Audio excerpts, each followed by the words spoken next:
नमस्कार साथियों, स्वागत है आपके अपने चैनल पवार क्लासेस देवपुरा में। आज की सीरीज़ हमारी रहेगी मनोविज्ञान पे, जिसका टॉपिक रहेगा अधिगम के प्रकार व सिद्धांत। इस प्रकार के कुल हम 200 से ज़्यादा क्वेश्चन लेके आएंगे आपके सामने इस टॉपिक के ऊपर। आज का पहला पार्ट रहेगा जिसमें MCQ 70 रहेंगे। टोटल 70 प्रश्नों की एक छोटी सी सीरीज़ पहली रहेगी, जो अधिगम के प्रकार व सिद्धांत का पहला टॉपिक रहेगा। और इसी सिद्धांत के और इसी अधिगम के प्रकारों के ऊपर अपन कम से कम 200 से ज़्यादा प्रश्न लेके आएंगे। तो जो नए मित्र हैं वो चैनल को लाइक करें, सब्सक्राइब करें और शेयर करें अपने दोस्तों के साथ। और जो मेरे पुराने मित्र हैं वो चैनल को लाइक करें और अपने दोस्तों के साथ शेयर करें। ठीक है, तो चलते हैं पहले क्वेश्चन की ओर।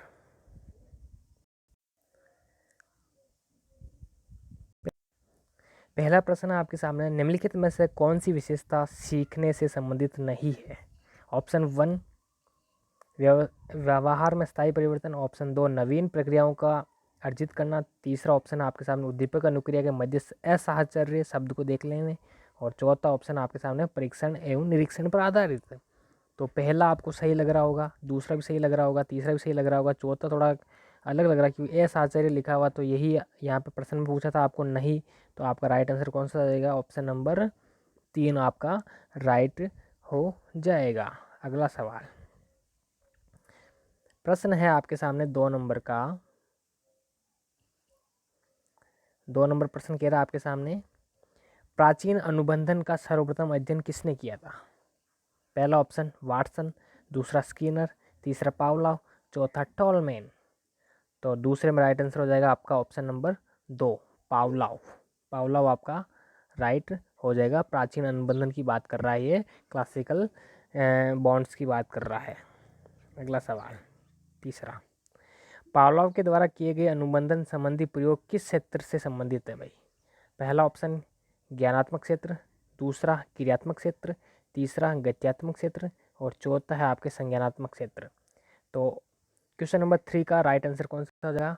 ऑप्शन नंबर 1 ज्ञानात्मक क्षेत्र से रिलेटेड है। ओके, अगला सवाल चौथा, शानदार प्रश्न। फादर ऑफ कंडीशनिंग अनुबंधन का पिता किसे कहा जाता है? ऑप्शन 1 कोहलर को, 2 कॉफका को, 3 वर्दीमर को, 4 पावलोव को। तो आपका राइट आंसर हो जाएगा ऑप्शन नंबर, सभी को आता है ये, 4 राइट हो जाएगा पावलोव। मित्रों, आपको लग रहा होगा कि आसान सवाल है, लेकिन कभी कभार यहाँ से भी सवाल पुटअप हो सकते हैं, इसलिए आपको इनको भी पढ़ना छोड़ना नहीं है, क्योंकि कभी कभी दूध के ऊपर भी क्रीम होती है। अगला सवाल, अनुबंधन का मतलब क्या अर्थ है, यह अनुबंधन क्या है? ऑप्शन 1 साहचर्य स्थापित करना, ऑप्शन 2 व्यवहार में परिवर्तन, ऑप्शन 3 नई परिस्थितियों में सामंजस्य और ऑप्शन नंबर 4 अभ्यास द्वारा सीखना। वेरी इंपॉर्टेंट सवाल, कौन सा राइट हो जाएगा? तो इसमें राइट हो जाएगा आपका ऑप्शन नंबर 1 साहचर्य स्थापित करना ही क्या है? अनुबंधन। अगला सवाल छठा देखेंगे आप, बाद में सीखी गई सामग्री यदि पूर्व में सीखने में अवरोध पैदा करे तो इसे कहेंगे, क्या कहेंगे? पहला उधरमुखी अधिगम, दूसरा पूर्वमुखी अधिगम, तीसरा पृष्ठोन्मुखी अधिगम और चौथा है रिक्त अधिगम। तो राइट आंसर कौन सा हो जाएगा आपका?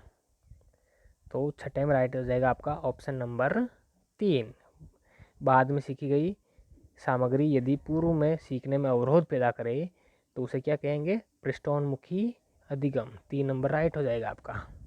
अगला सवाल 7वें नंबर का सवाल देखेंगे, अच्छा सवाल है, पहले सवाल पढ़ लेते हैं। पूर्व में सीखी गई सामग्री यदि बाद में सीखी गई सामग्री सीखने में अवरोध पैदा करे तो इसे क्या कहेंगे? यानी उस सवाल का उल्टा है। पहला ऑप्शन आपके उधरमुखी अधिगम, दूसरा है पृष्ठोन्मुखी अधिगम, दूसरा पूर्वोन्मुखी अधिगम, तीसरा है पृष्ठोन्मुखी अधिगम और चौथा है आपका रिक्त अधिगम। तो इसका राइट आंसर क्या हो जाएगा बताइए? 7वें में राइट आंसर हो जाएगा आपका ऑप्शन नंबर बी, यानी पूर्वोन्मुखी अधिगम। 2 नंबर का राइट हो जाएगा ये वाला। ठीक है, पूर्वोन्मुखी अधिगम।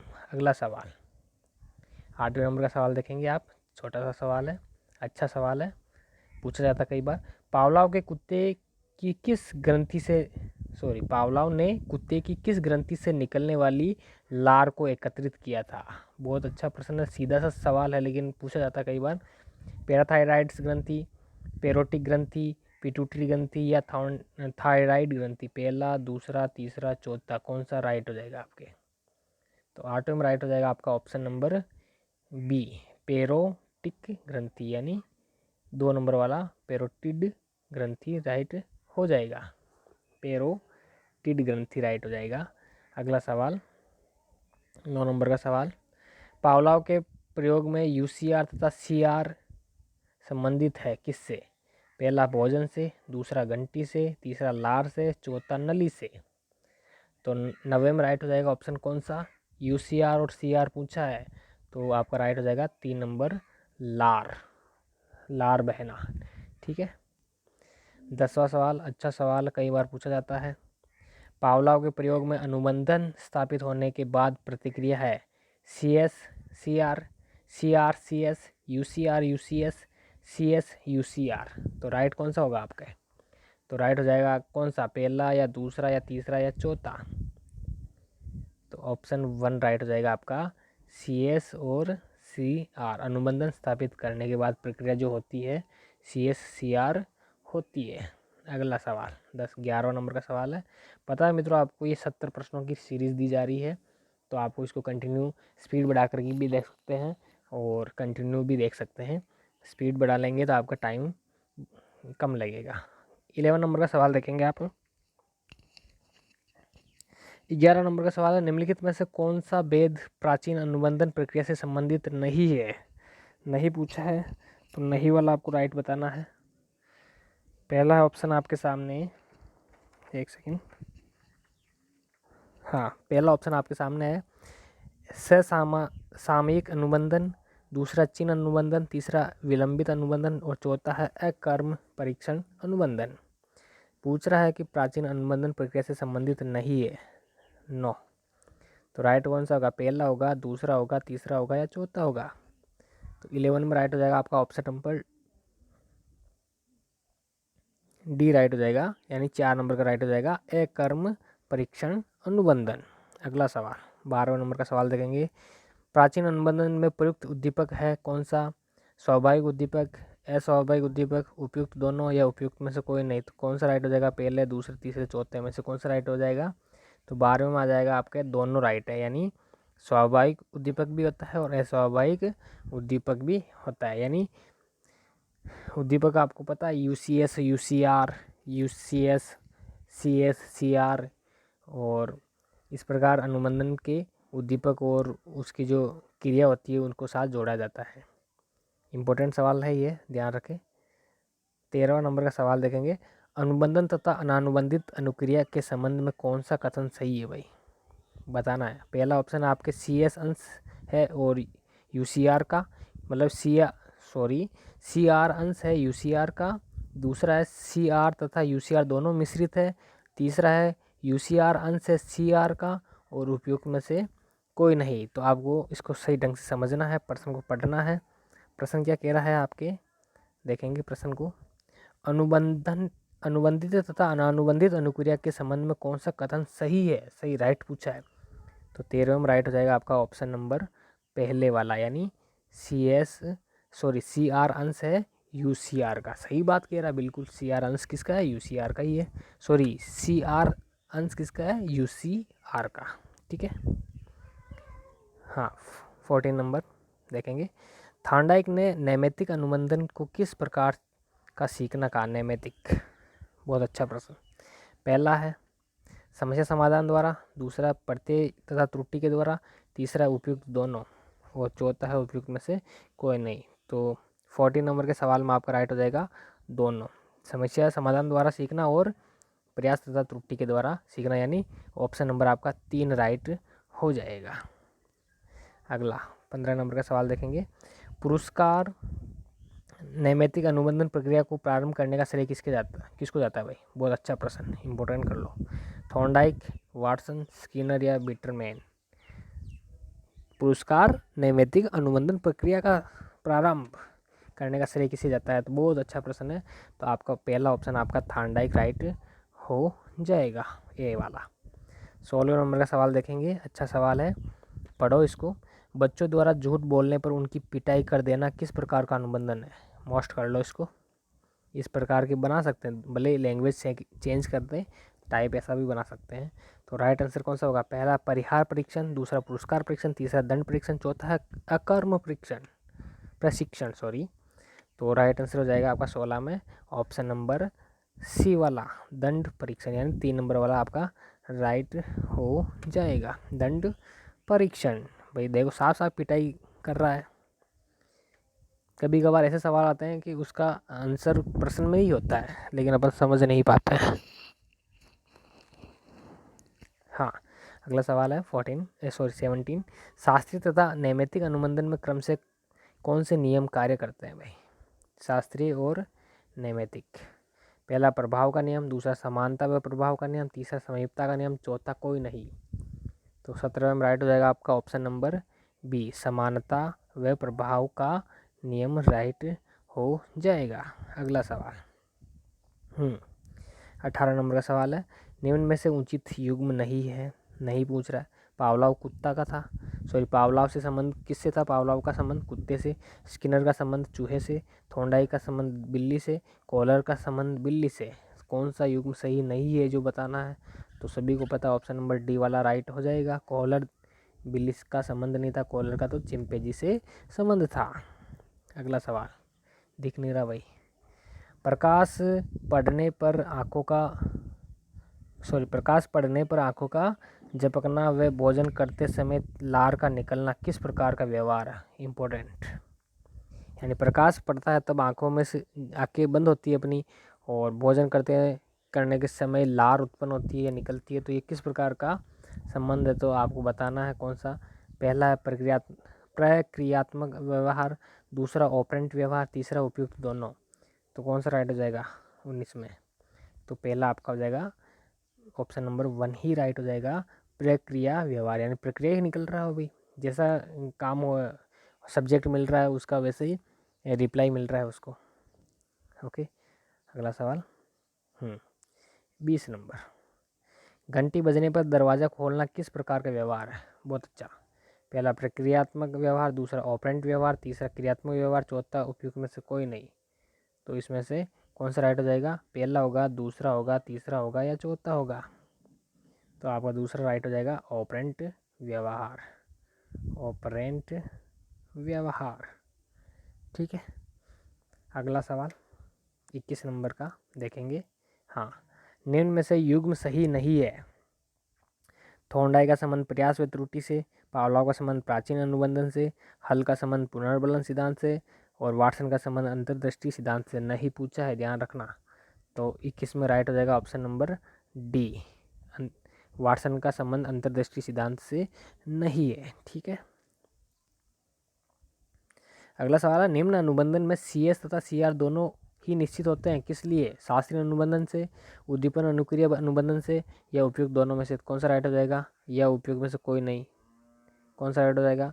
तो इसमें आपका पहला वाला राइट हो जाएगा, शास्त्रीय अनुबंधन से। किसे? शास्त्रीय अनुबंधन। ठीक है, CS और CR दोनों ही निश्चित होते हैं किस अनुबंधन? तो शास्त्रीय अनुबंधन में आपका राइट कौन सा हो जाएगा? ये वाला, शास्त्रीय अनुबंधन 22 में। अगला सवाल 23 नंबर का सवाल देखेंगे। शास्त्रीय अनुबंधन में किस प्रकार की क्रियाओं का अनुबंधन होता है? बहुत अच्छा प्रश्न। पहला ऐच्छिक क्रियाओं का, दूसरा अनैच्छिक क्रियाओं का, तीसरा सहज क्रियाओं का, चौथा विरोधी क्रियाओं का। बहुत अच्छा प्रश्न। तो 23 में राइट हो जाएगा आपका, शास्त्रीय अनुबंधन में किस प्रकार का की क्रियाओं का अनुबंधन होता है? तो अनैच्छिक, अनैच्छिक। तो राइट हो जाएगा आपका ऑप्शन नंबर 2 नंबर का राइट हो जाएगा, अनैच्छिक क्रियाओं का। ठीक है, अगला है 24 नंबर का सवाल। अच्छा सवाल, पहला प्रश्न, सॉरी 24वां पहले पढ़ेंगे। किस प्रकार के अनुबंधन में पुरस्कार अनुक्रिया पर निर्भर नहीं है? नहीं पूछ रहा, नहीं पूछ रहा तो ऑप्शन आपको ढूंढने हैं। पहला है प्राचीन अनुबंधन में, दूसरा नैमित्तिक अनुबंधन में, तीसरा क्रियात्मक व्यवहार में, चौथा है ऑपरेंट व्यवहार में। तो इसका राइट हो जाएगा आपका ऑप्शन नंबर कौन सा?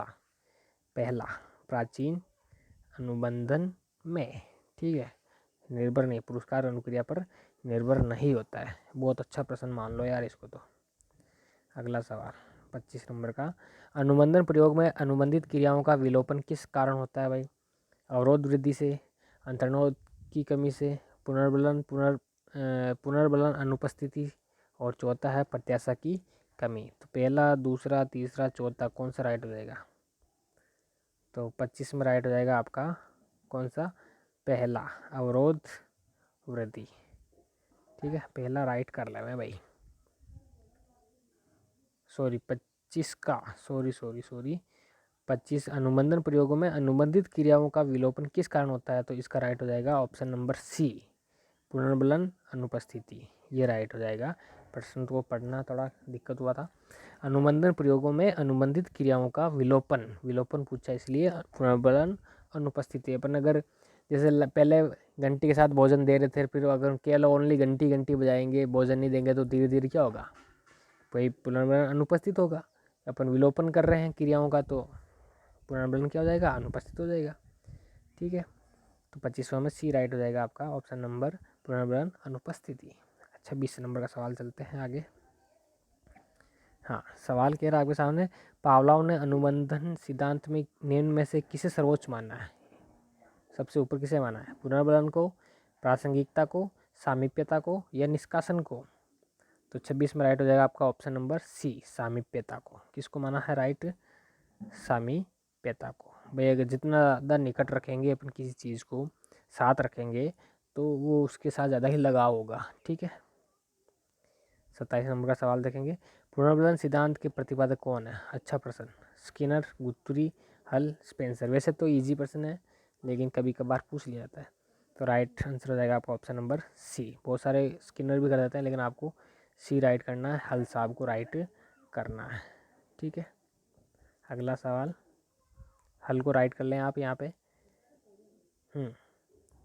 28 नंबर का सवाल, हल ने अपने सिद्धांत में प्रयोग किए थे, पहला कुत्ते पर, दूसरा चूहे पर, तीसरा बिल्ली पर, चौथा वन मानुष पर। तो 28 में राइट हो जाएगा आपका, हल तो हमेशा चूहे पे करता है प्रयोग।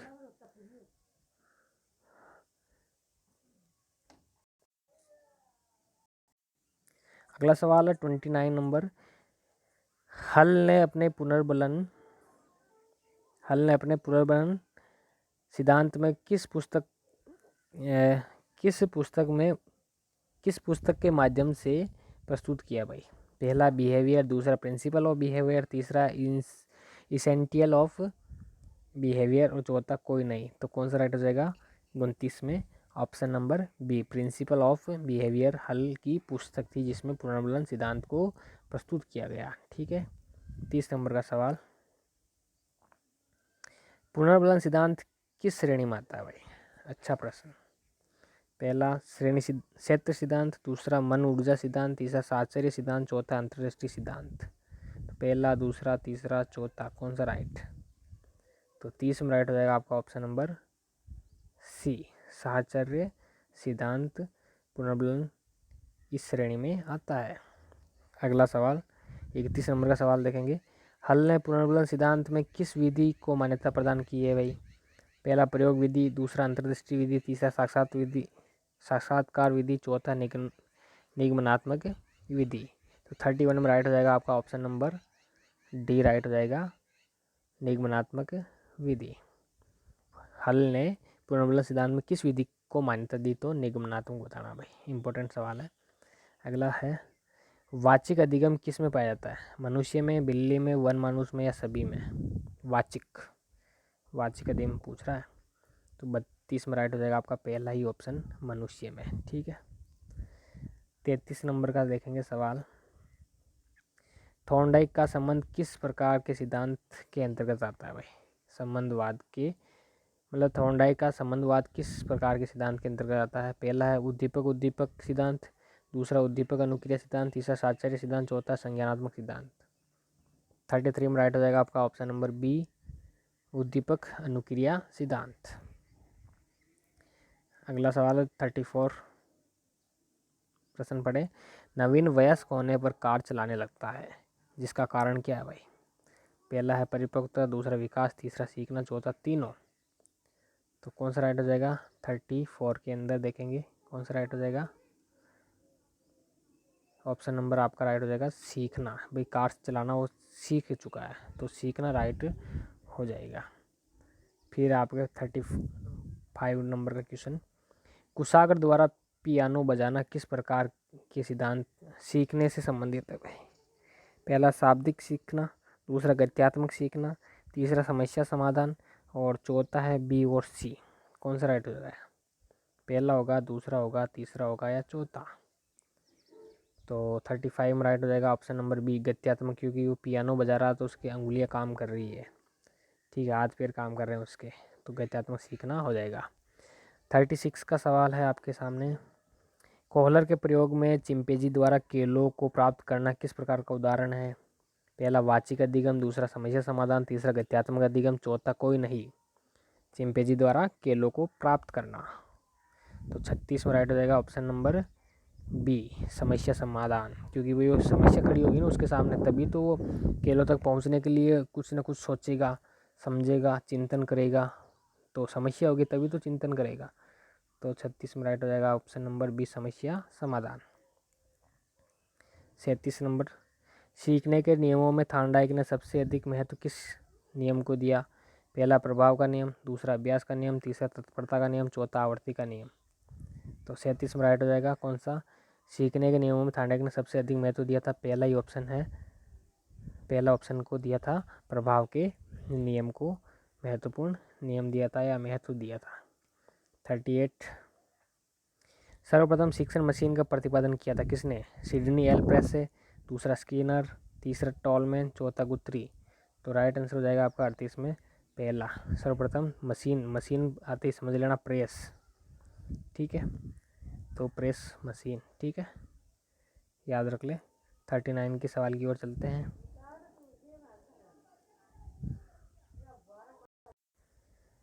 अगला सवाल है 39,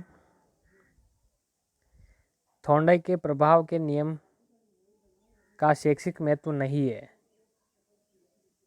पहला रुचियों में वृद्धि, दूसरा है संवेगों का नियंत्रण, तीसरा अपराधों बालकों का उपचार, चौथा है स्मरण शक्ति में कमी। तो 39 में राइट आंसर हो जाएगा आपका ऑप्शन नंबर डी स्मरण शक्ति में कमी।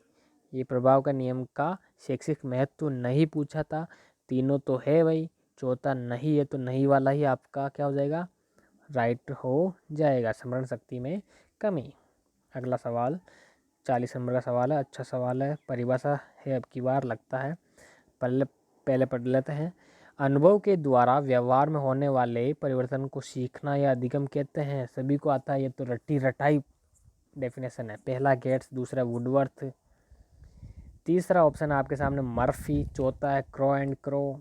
तो ये तो रटी हुई परिभाषा है, कोई भी बता सकता है, छोड़ देता हूँ मैं इसको, क्या बता ही देता हूँ चलो।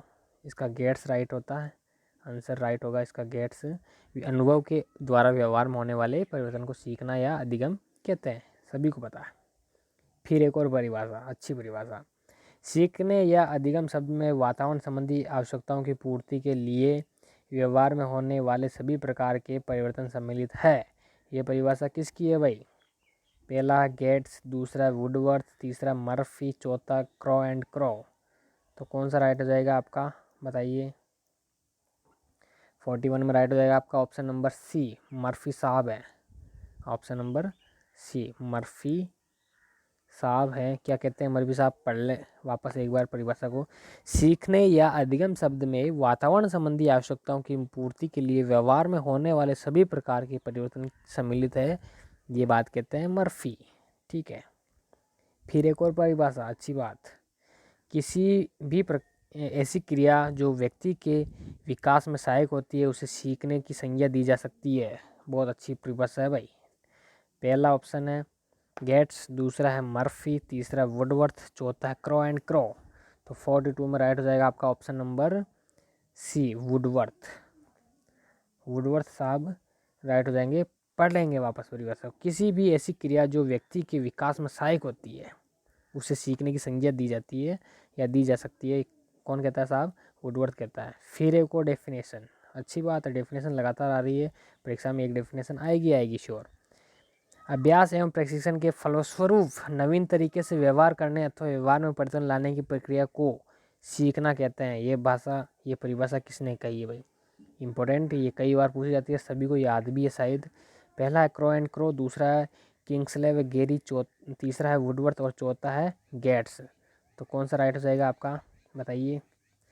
43 का राइट आंसर हो जाएगा आपका ऑप्शन नंबर बी, किंग्सले व गेरी। पढ़ लें अच्छी तरह से, इस परिभाषा को पूछा जाता है कई बार।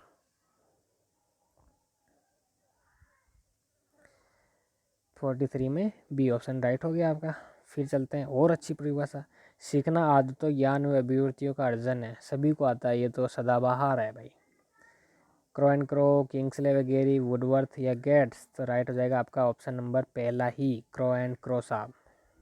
CROW and CROW, husband wife भी, ये दोनों हस्बैंड वाइफ थे, ठीक है।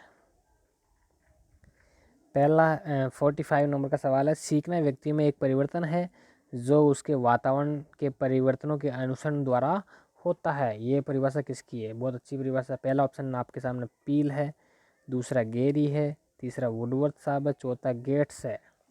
तो 45 में राइट हो जाएगा आपका पील। पील साहब राइट हो जाएंगे भाई, पील साहब, ठीक है। ये ही आपके राइट हैं। परिभाषाएं लगातार आ रही है, परिभाषाएं पूछी जा सकती है। हाँ, बड़ा कर लेता हूँ थोड़ा। उपयुक्त अनुक्रिया के चयन तथा उसे उत्तेजना से जोड़ को अधिगम कहते हैं। ये परिभाषा किसकी है? पहला वुडवर्थ, दूसरा क्रॉनवेक, तीसरा है थॉर्नडाइक, चौथा है क्रो एंड क्रो। तो 46 का राइट आंसर हो जाएगा आपके ऑप्शन नंबर 3, थॉर्नडाइक साहब, ये राइट हो जाएंगे आपके, ठीक है। परिभाषा पढ़ लें, उपयुक्त अनुक्रिया के चयन तथा उसे उत्तेजना से जोड़ने का अधिगम कहते हैं भाई, जोड़ने को। भाई परिभाषाएं अच्छी अच्छी आ रही है सब, लिख लें या याद कर लें। व्यवहार में उत्तरोत्तर अनुकूलन की प्रक्रिया ही अधिगम है, सदाबहार है ये तो। किसकी है भाई? स्किनर, गेट्स, मॉर्गन या क्रो एंड क्रो। तो 47 सभी को पता है, स्किनर साहब है अपने बोले वाले स्किनर, ठीक है। 48 फिर एक और परिभाषा, एक बालक कक्षा में जब शिक्षक के, सॉरी परिभाषा नहीं है, उसके बाद सिद्धांत से पूछा है। एक बालक कक्षा में जब शिक्षक को आने का समय था, एक बालक कक्षा में जब शिक्षक के आने का समय था, ठीक उसी समय चपरासी के आने पर भी सम्मान में खड़ा हो जाता है। ये अधिगम सिद्धांत है, कौन सा? शास्त्रीय अनुबंधन, सक्रिय अनुबंधन, पूर्णाकार या उद्दीपक अनुक्रिया। तो कौन सा राइट हो जाएगा? कौन सा राइट हो जाएगा बताइए? 48 में भाई टीचर आता है तब खड़ा होता है, लेकिन अचानक चपरासी आ जाता है उसी समय, तो वो फिर खड़ा हो गया, हम लोग उसको देख करके भी खड़ा हो जाता है, यानी सम्मान में खड़ा होता है। तो ये कौन सा सिद्धांत है भाई? तो 48 का राइट हो जाएगा आपका ऑप्शन नंबर 1, शास्त्रीय अनुबंधन, ठीक है, सम्मान दे रहा है। चलो 49 की ओर चलते हैं। फिर एक और सिद्धांत से संबंधित सवाल, अच्छा सवाल, ऐसे ही सवाल पूछे जाते हैं। एक मदारी बंदर का भोजन इत्यादि के साथ विभिन्न कर्तव्यों का परीक्षण देता है। कुछ दिनों बाद वह बंदर बिना भोजन की कुशलता पूर्वक कर्तव्य करने लगता है। वाह! तो ये सिद्धांत क्या कहलाएगा? पहला है सक्रिय अनुबंधन, दूसरा शास्त्रीय अनुबंधन, तीसरा पूर्णाकार, चौथा क्षेत्र सिद्धांत।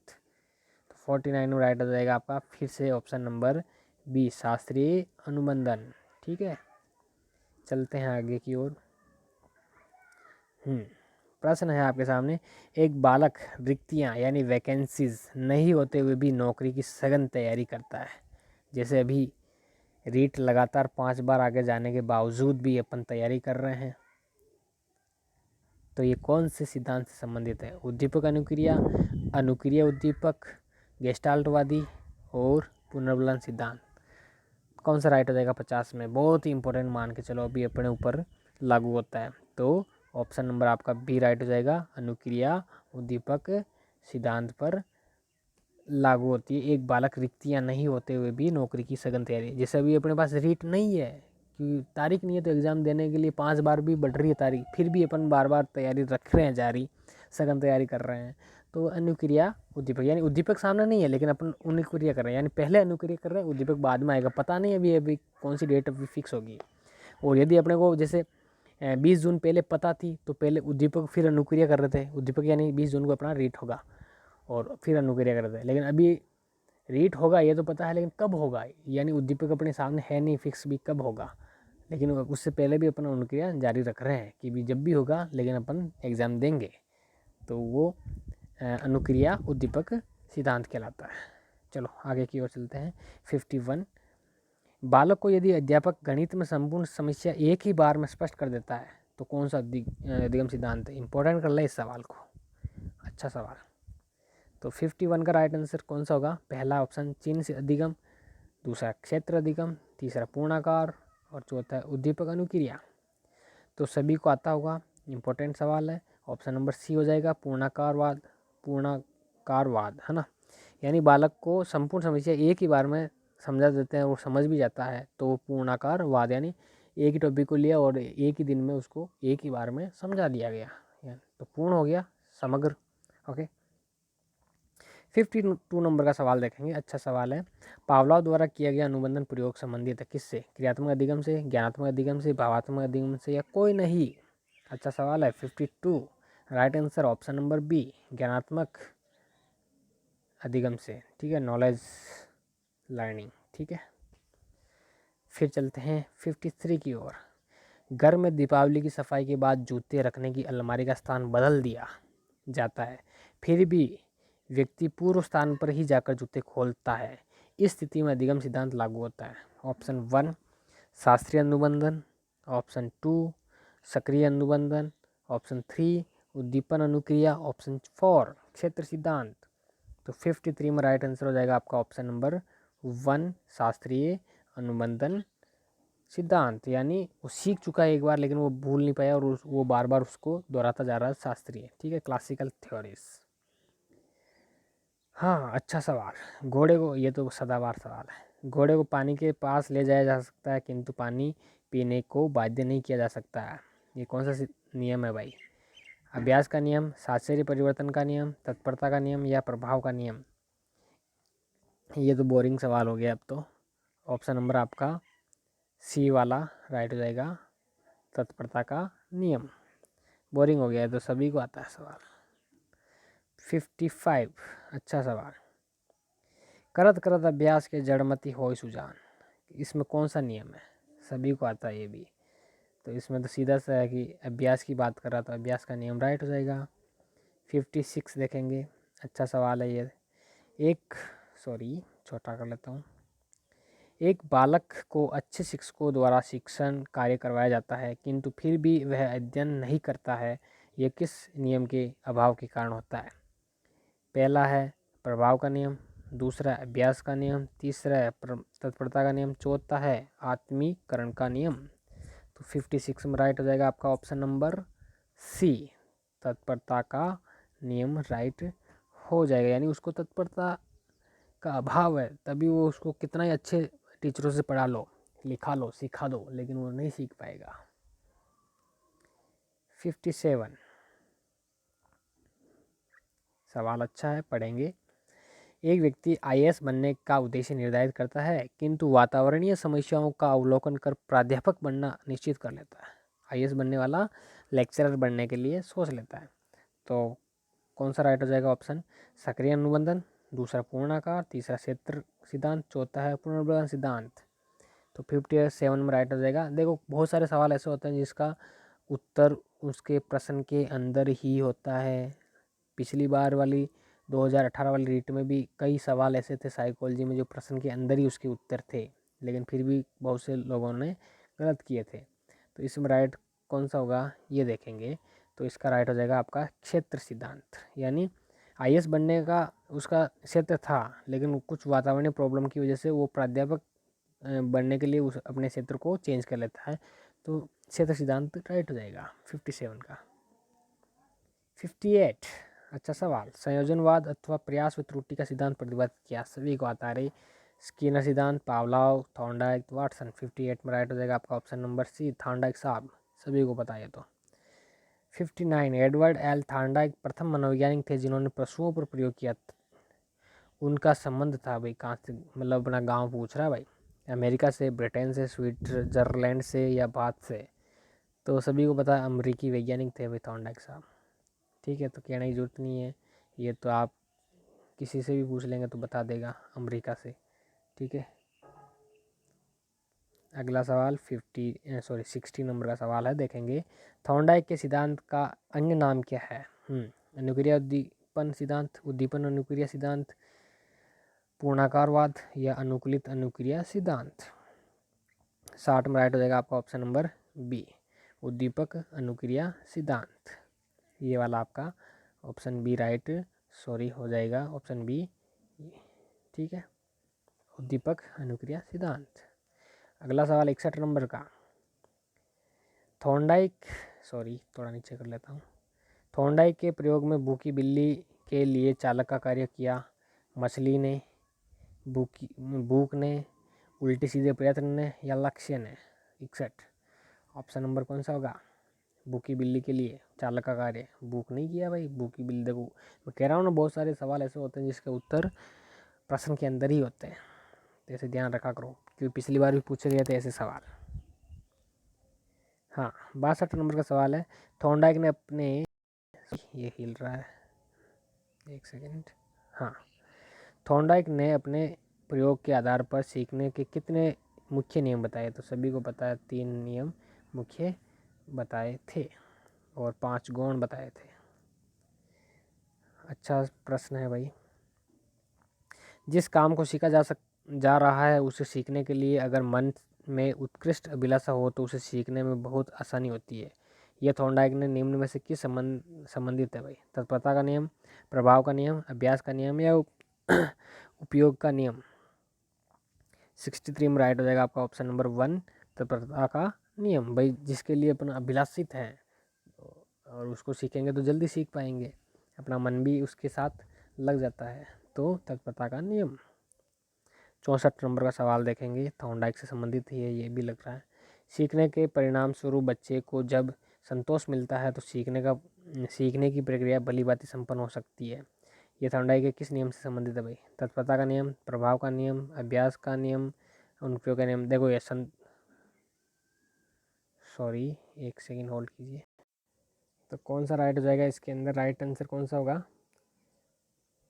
सीखने के परिणाम स्वरूप बच्चे की जब संतोष मिलता है तो कौन सा राइट हो जाएगा? 64 में ऑप्शन नंबर कौन सा है? पहला ऑप्शन देखेंगे, तत्परता का नियम, दूसरा प्रभाव का नियम, तीसरा अभ्यास का, चौथा अनुप्रयोग का नियम। तो 64 में हो जाएगा राइट आंसर आपका बी, प्रभाव का नियम। संतोष असंतोष वाला किस में आता है? प्रभाव के नियम में। फिर यदि सीखने की किसी क्रिया को बार बार दोहराया जाए तो वह अधिक प्रभावपूर्ण और स्थायी बन जाता है। कि ये थॉर्नडाइक के किस नियम से संबंधित है भाई? सभी को पता है, कौन सा राइट हो जाएगा? मैं तत्परता का नियम, अभ्यास का नियम, प्रभाव का नियम या अनुप्रयोग का नियम? तो सभी को पता है अभ्यास, यानी लगातार अपन किसी चीज़ को बार बार दोहराएंगे, बार बार उससे संबंधित कार्य करेंगे तो वो स्थायी हो जाती है चीज़ और उसका प्रभाव भी ज़्यादा पड़ता है। अगला सवाल 66। हाँ, उपयोग व अनुप्रयोग का नियम थॉर्नडाइक के किस नियम से संबंधित है? किस नियम के यह उप नियम है? बहुत अच्छा प्रश्न है। तत्परता का नियम, अभ्यास का नियम, प्रभाव का नियम, साहचर्य परिवर्तन का नियम। तो 66 में राइट हो जाएगा आपका ऑप्शन नंबर बी, अभ्यास का नियम, उपयोग और अनुप्रयोग। अच्छे प्रश्न है भाई। अगला सवाल सफलता से बढ़कर कोई पुरस्कार नहीं, यह थॉर्नडाइक के निम्न नियम पर लागू होता है? कौन से पर? पहला तत्परता का नियम, दूसरा अभ्यास का नियम, तीसरा प्रभाव का नियम, चौथा साहचर्य परिवर्तन का नियम। तो 66 में राइट आंसर हो जाएगा आपका ऑप्शन नंबर कौन सा बताइए? ऑप्शन नंबर सी राइट हो जाएगा, प्रभाव का नियम। सफलता से बढ़कर कोई पुरस्कार नहीं। 68 नंबर का सवाल देखेंगे, भूखी बिल्ली खड़े हो जाओ। वाह, यह थॉर्नडाइक के निम्न उपनियम से संबंधित है? आत्मीकरण, मानसिक विन्यास, अनुप्रयोग, साहचर्य नियम। देखो जो जो इंपॉर्टेंट है मैंने पहले राउंड अप कर रखे हैं इनको, फोटो लेने से पहले, फाइल बनाने से पहले, तो आप इसको देख लेना। तो इसका राइट आंसर हो जाएगा आपका ऑप्शन नंबर डी, साहचर्य परिवर्तन। देखो मित्रों, मैंने वैसे ही बता दिया था आपको शुरू में ही कि सब्सक्राइब लाइक करना है, लेकिन अच्छा लगे तो करें, करना भी चाहिए, मेहनत कर रहे हैं। और अपने दोस्तों के साथ शेयर करना चाहिए। और ऐसे ही वीडियो और प्राप्त करने के लिए आप हमें सब्सक्राइब करेंगे तो और जुड़े रहेंगे तो हम आपको और अच्छा बेहतर दे पाएंगे। तो कोशिश यही है कि हम अच्छा से अच्छा दें आपको। 70% डाले हैं हमने आज, और आगे आने वाली जो सेकंड सीरीज़ रहेगी इसी की, उसमें भी 70 डालेंगे। ऐसे कर करके जो इस सीरीज़ के टोटल 200 प्लस यानी 224 क्वेश्चन रहेंगे वो हम आपको ऐसे देते रहेंगे। तो आप जुड़े रहें। इसके बाद अगला टॉपिक चिंतन वाला रहेगा, फिर उसके बाद अभिप्रेरणा, उसके बाद मानसिक निरूपण, उसके बाद अन्वेषण उपागम, समस्या समाधान, ऐसे बहुत सारे टॉपिक जुड़े रहेंगे ताकि हम देते रहेंगे। आप जुड़े रहेंगे तो देते रहेंगे। तो हम आशा रखेंगे कि आप चैनल को लाइक करेंगे, सब्सक्राइब करेंगे, शेयर करेंगे दोस्तों के साथ। हाँ, तो सेकंड लास्ट सवाल लेंगे आज का। एक छोटा बालक जब गणित के प्रश्नों को हल करता है तो वह कौन सा सिद्धांत प्रयोग में लेता है? पहला सूझबूझ का सिद्धांत, दूसरा प्रयास व त्रुटि का सिद्धांत, तीसरा अंतर्दृष्टि का सिद्धांत, चौथा है शास्त्रीय अनुबंधन का सिद्धांत। तो 69 में राइट आंसर हो जाएगा आपका ऑप्शन नंबर 2, प्रयास व त्रुटि का सिद्धांत। ठीक है, लास्ट एंड फाइनल सवाल आज का देखेंगे। विज्ञान विषय के सुप्रसिद्ध सिद्धांत आर्किमिडीज सिद्धांत को अधिगम की निम्न सिद्धांत की श्रेणी में रखा जा सकता है? ऑप्शन 4 आपके सामने। पहला ऑप्शन सूझबूझ का सिद्धांत, दूसरा प्रयास व त्रुटि का सिद्धांत, तीसरा अनुभवजन्य अधिगम का सिद्धांत और चौथा है आवश्यकतानुक्रम सिद्धांत। तो 70 में राइट आंसर आपको सभी को पता है कौन सा है। सवाल पढ़ लें एक बार फिर से। विज्ञान विषय के सुप्रसिद्ध सिद्धांत आर्किमिडीज सिद्धांत को किस सिद्धांत की श्रेणी में रखा जा सकता है? तो आपको बताना है ऑप्शन नंबर 2 वाला राइट हो जाएगा आपका, प्रयास व त्रुटि का सिद्धांत राइट हो जाएगा। तो मित्रों, आज के आपके ये टॉप 70 क्वेश्चंस थे। आशा करते हैं कि आपको अच्छे लगे होंगे, और हम इसी का सेकंड पार्ट कल लेके आएंगे, अधिगम से संबंधित अधिगम के प्रकार व सिद्धांत के 70 क्वेश्चंस। और उसके बाद तीसरा पार्ट, यानी अपन टोटल इस टॉपिक को 3 पार्टों में करेंगे ताकि अपने ऊपर लोड नहीं रहेगा और अपन इम्पोर्टेंट क्वेश्चन निकाल सकें। कुछ सवाल ऐसे होते हैं जो प्रश्न में ही उनके उत्तर रहते हैं, तो अपन को कुछ सवालों को समझ करके भी उत्तर देने होंगे। ऐसे ही अपन साइकोलॉजी के लगातार टेस्ट लेते रहेंगे, और साथ में ही जीके के प्रश्न भी डालेंगे और ईवीएस से संबंधित कुछ प्रश्न डालेंगे, तो साथ में जुड़े रहेंगे। कुछ हिंदी के क्वेश्चन डालेंगे तो लगातार, और सोच रहे हैं कि अब 150 क्वेश्चनों के टेस्ट सीरीज लेके आए हैं ताकि एक ही सीरीज़ के अंदर अपन को 30 क्वेश्चन के सारे क्वेश्चन मिल जाएं, जिससे हमारी तैयारी इम्प्रूव होती रहे। तो ये भी अपन बहुत जल्दी जारी करेंगे। तब तक के लिए धन्यवाद। आप सब कुशल मंगल होंगे घर पर, ये भगवान से, ईश्वर से आशा करते हैं, और ईश्वर आपको खुशी रखेगा। ठीक है, धन्यवाद।